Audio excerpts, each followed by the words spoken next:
rekan-rekan mahasiswa dan mahasiswi, apa kabar? Semoga dalam keadaan sehat walafiat. Baik, dalam perkuliahan kali ini kita akan membahas tentang membuat proposal program acara televisi. Suatu program acara televisi sebelum diproduksi melewati beberapa proses, termasuk juga ide yang dituangkan ke dalam sebuah proposal kemudian disodorkan ke manajemen. Sehingga proses-proses ini yang harus kita pahami sebagai praktisi komunikasi media. Untuk itu, penting bagi teman-teman mahasiswa untuk mengetahui bagaimanakah caranya membuat proposal program acara televisi.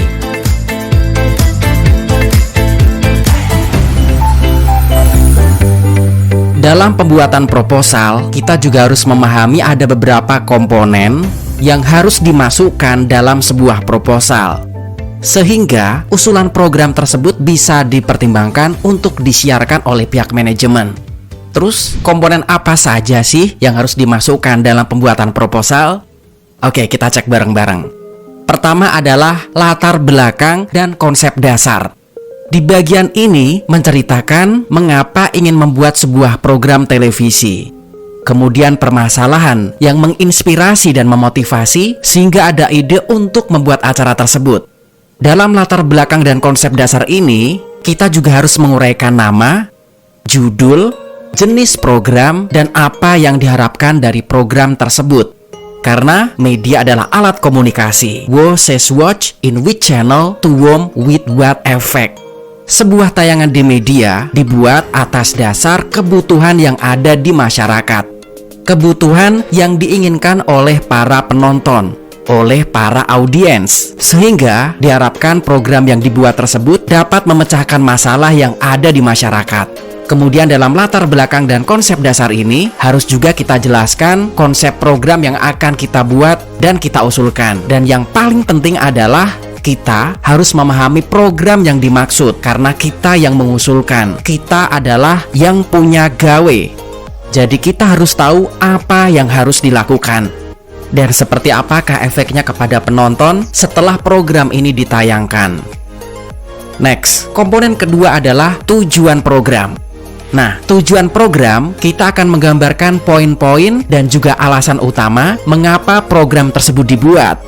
Misalnya untuk hiburan, komedi misalkan, musik, games, atau juga hal yang mengedukasi kepada masyarakat atau penyuluhan kepada masyarakat sesuai dengan segmen atau sasaran penonton yang diinginkan, dan tentunya manfaatnya bagi para audiens, bagi masyarakat secara sosial ataupun ekonomi. Perlu diingat bahwa tujuan didirikannya media itu adalah untuk memberikan tayangan hiburan kepada masyarakat, kemudian juga sebagai badan yang mendapatkan keuntungan, kemudian juga transfer knowledge dan kontrol sosial. Ini harus dijelaskan dalam tujuan program tersebut. Di sini juga harus kita jelaskan tujuan spesifik program. Misalnya untuk menimbulkan sebuah kesadaran kepada masyarakat seperti yang sekarang ini terjadi, kesadaran masyarakat untuk vaksin, untuk herd immunity seperti yang dicanangkan oleh pihak pemerintah, ini juga masih terus digalakkan. Kemudian membina keluarga menjadi keluarga sejahtera misalnya, dan juga sukses secara ekonomi dan sosial. Komponen ketiga, deskripsi program. Dalam deskripsi program ini menggambarkan beberapa unsur penting sebuah program televisi. Unsur-unsur tersebut meliputi kategori program. Misalnya, apakah ini programnya tentang hiburan atau pendidikan, ataukah tentang news, berita. Kemudian juga menggambarkan tentang format program. Dalam deskripsi program ini kita harus menuliskan jenis program yang kita pilih.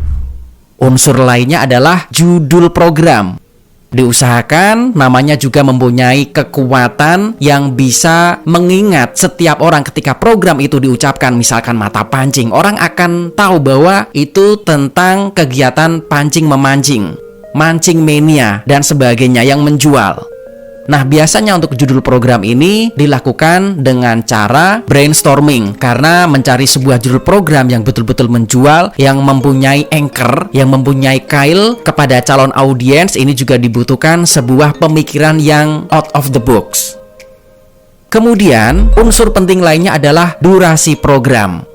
Karena ini cukup penting ketika program ini dijalankan, kira-kira ada berapa iklan yang akan dimasukkan. Karena program di televisi ini harus kompromi dengan beberapa segmen untuk memasukkan iklan yang akan diputar. Lama waktu siaran ini juga harus dimasukkan dalam deskripsi program ini. Unsur selanjutnya yang kelima adalah waktu tayang. Hari, jam, lama siaran harus ditulis semua dengan mempertimbangkan waktu penonton yang dituju atau dalam bahasa media disebut sebagai target audience. Unsur keenam, target audience atau target penonton. Apakah program yang akan kita buat ini diperuntukkan untuk dewasa yang disasar, atau remaja, atau anak-anak? Usia, jenis kelamin, dan status sosial harus dipetakan semua dalam deskripsi program ini.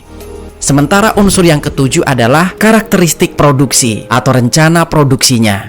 Karakteristik produksi biasanya meliputi apakah ini live ataukah taping. Ini harus dijelaskan dalam deskripsi program. Komponen berikutnya, kita harus membuat treatment atau gambaran yang lebih detail dari program yang akan kita buat, beserta sinopsis program, ringkasan atau alur cerita, sehingga pihak manajemen sudah mempunyai gambaran. Komponen yang kelima adalah segmen. Di sini kita harus menggambarkan secara detail apa dan bagaimana program tersebut. Siapa yang akan muncul pada setiap program? Apakah hanya cukup satu orang host saja? Ataukah dimunculkan beberapa figuran yang berbeda-beda orang tiap episode sehingga membutuhkan tempat yang berbeda-beda? Komponen yang keenam adalah jadwal kerja, timeline. Karena dalam mengeksekusi sebuah pekerjaan dibutuhkan waktu yang sudah ditentukan. Teamwork harus tahu semuanya kapan harus mengeksekusi pekerjaan-pekerjaan yang sudah terjadwal. Dan yang paling penting juga adalah rencana anggaran. Kru, tim, dan perpindahan alat dari satu tempat ke tempat lain semuanya harus dirancang dengan seksama, sehingga pada saat di ACC semuanya berjalan sesuai rencana yang sudah ditulis dalam proposal yang kita buat untuk diajukan kepada manajemen. Hal ini biasanya mengacu pada apa yang disampaikan seorang kreator ataupun produser televisi. Karena produser televisi atau kreator ini harus memiliki gambaran rinci mengenai kebutuhan produksi program, mulai dari estimasi biaya praproduksi, produksi, hingga pasca produksi. Perkiraan budget juga dilakukan dengan memperhitungkan biaya pembuatan skrip program, survei lokasi, penyewaan tempat, dan lain sebagainya untuk melakukan eksekusi program sesuai jadwal yang sudah ditentukan. Sehingga diharapkan 100% error free atau tidak terjadi kesalahan. Terima kasih sudah mengikuti perkuliahan ini. Semoga apa yang disampaikan mudah difahami. Sampai jumpa di pertemuan berikutnya.